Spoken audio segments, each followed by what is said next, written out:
Transportation of dangerous goods. In this PowerPoint, we will have an introduction, roles and responsibilities, documentation and inspection, classification of dangerous goods, exemptions, containers, safety marks, and emergency actions.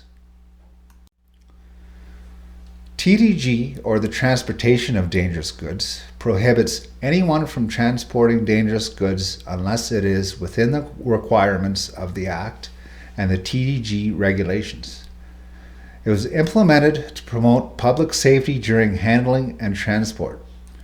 It is different from WHMIS, which focuses on employee health and safety. TDG training objectives. TDG is required training prior to transporting dangerous goods. Training encourages education and practices that meet the requirements of the Act and the TDG regulations. This training objective intends to promote public safety during handling and transport. Completing the test at the end of this PowerPoint presentation will adequately elevate your comprehension of the material and ability to safely transport dangerous goods. Shipper's responsibility.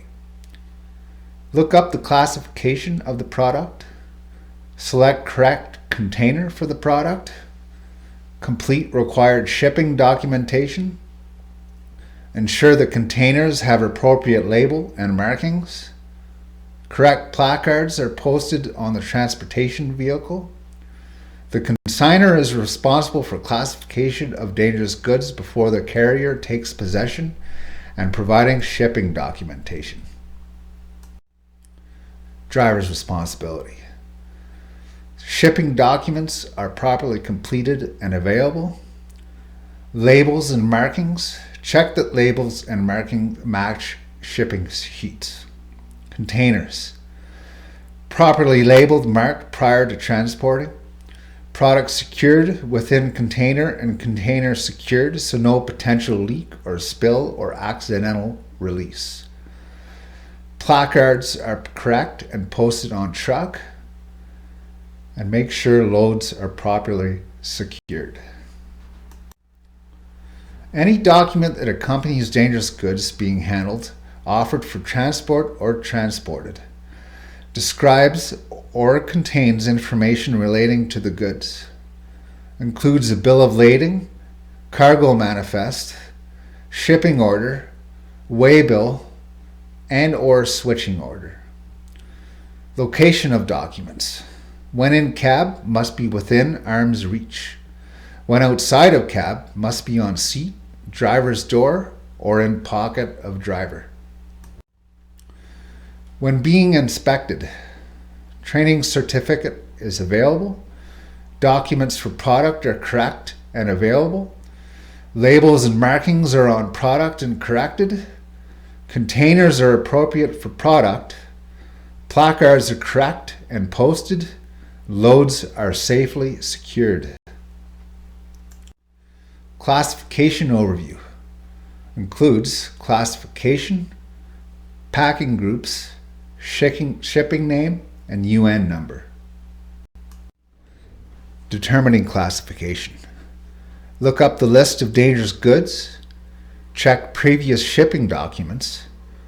Check safety data sheet. Contact manufacturer. Classes. There are 9 classes. Each of the 9 classes represent a different type of hazard. There are some classes that are separated into division to more clearly identify hazards. Example, Class 5 has 2 divisions, 5.1 oxidizers and 5.2 organic peroxide. Primary and subsidiary classes. If the product has more than one type hazard, the primary class is shown first, with the subsidiary class in brackets. Packing groups. In some classes, the degree of the hazard is indicated by packing groups, always shown in Roman numerals. Example, great danger, moderate danger, and minor danger. Shipping name. To reduce confusion, the dangerous good regulations include a list of shipping names. The shipper must choose the correct name from the list. Some shipping names are very precise, such as propane or acetone. Other shipping names are more general. UN number. UN numbers, or UN IDs, are 4-digit numbers that identify dangerous goods, hazardous substances, and articles such as explosives, flammable liquids, toxic substances, in the framework of international transport. The same UN number is used around the world to identify dangerous goods, even though the shipping name may be different. Dangerous good classes. 9 classes based on hazard type.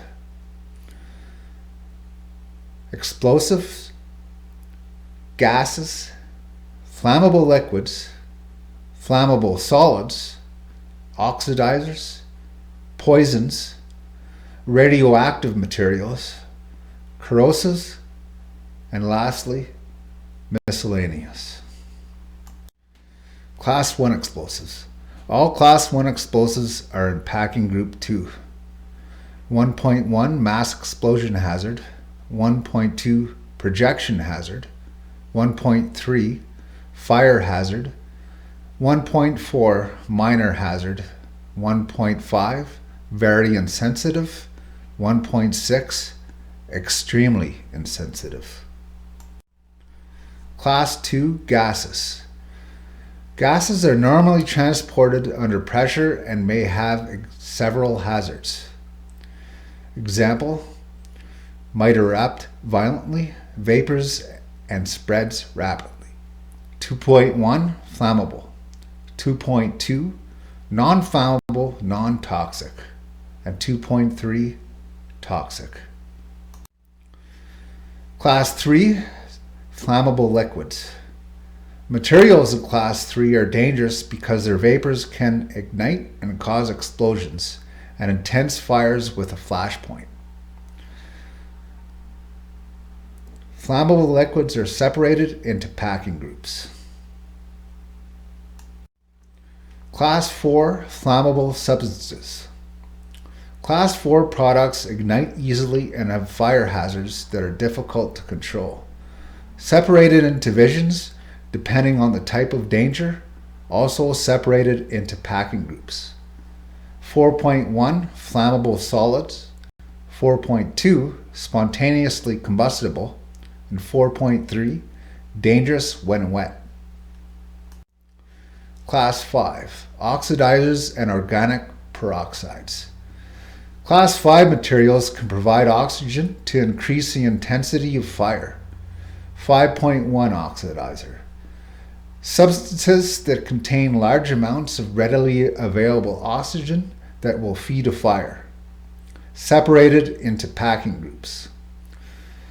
5.2 Organic peroxides. They are unstable and reactive.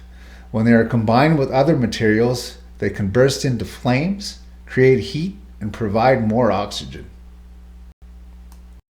Class 6 Toxics and infectious substances. Class 6 products or substances harm people by poisoning them or infecting them. 6.1 Toxic. Toxic substance may cause injury or death if you are exposed to them. They can be swallowed, inhaled, or absorbed through the skin. Separated into packing groups depending on how dangerous they are. Class 7 Radioactive. Materials give off a form of energy that can break down atoms and molecules. Radioactive are separated into hazardous categories according to level of radioactivity. Category 3, high risk, requires special handling. Category 2, medium risk, requires little special handling. And Category 1, low risk, requires no special handling. Class 8 corrosives. Corrosives can damage skin, metal, and other materials. They are separated into packing groups according to their danger. Class 9 is miscellaneous. These are dangerous goods that are not covered by the other 8 classes, but are still dangerous if they spill or leak while being transported. Class 9 include products and substances that are dangerous to human health but are not poisonous. Genetically modified microorganisms transported at high temperatures. Exemptions. Gasoline and diesel fuel. TDGR section 2.31 makes partial exemptions for transportation by road if containers are transported in an open vehicle, so a label or placard is visible from outside the vehicle. Each container is secured to the vehicle during transport, and total capacity of containers in or on vehicle is not more than 2,000 liters. Exempt from using TDG shipping document, using placards in vehicles, except herbicides and pesticides, training, registration, reporting. Not exempt from immediately notifying authorities if dangerous goods are lost or released, filing written report for spills, releases, and labeling containers. Herbicides and pesticides. TDGR section 2.31 makes partial exemptions for transportation by road if the product or solution is transported in a tank having a volume of 5,000 liters or less. Tank is being used for mixing or holding of a product prior to or during application procedures. Tank is properly placarded. Exempt from using TDG shipping document, training, registration, and reporting. Not exempt from immediately notifying authorities if dangerous goods are lost or released, filling written report for spills or releases, labeling containers. Propane. TDGR section 2.31 makes partial exemptions for transportation by road if containers are transported in open vehicles, so label or placard is visible from outside the vehicle. Each cylinder is secured to the vehicle during transport, and total quantity being transported is not greater than 500 kilograms. Safety marks. Labels used for packages, cylinders, small containers. Placards used for large containers, trucks, other transport units. Signs. Special placards such as danger. Other marks. Additional information like shipping name, PIN, container orientation, etc. on smaller containers. Mandatory use. Safety marks used to indicate presence of dangerous goods, type and degree of associated risk. Safety marks must be used on all containers, packages, tanks, cylinders, and transport units used for transporting dangerous goods. Special placards. If the quantities individual classes do not exceed the small quantity limit, but the total quantity of dangerous goods exceeds 454 kg, the A Danger placard must be displayed on the vehicle. Example of a safety mark.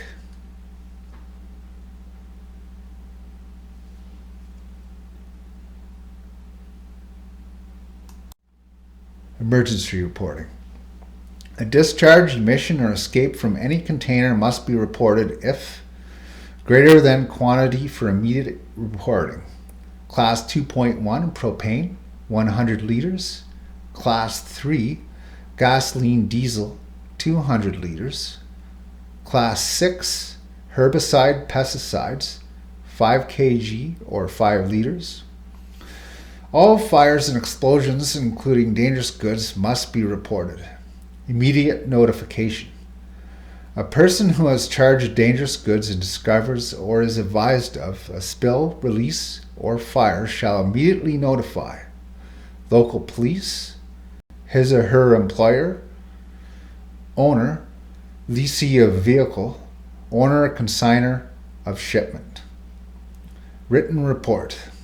Employer must complete Form 2 within 30 days and forward it to Transport Canada.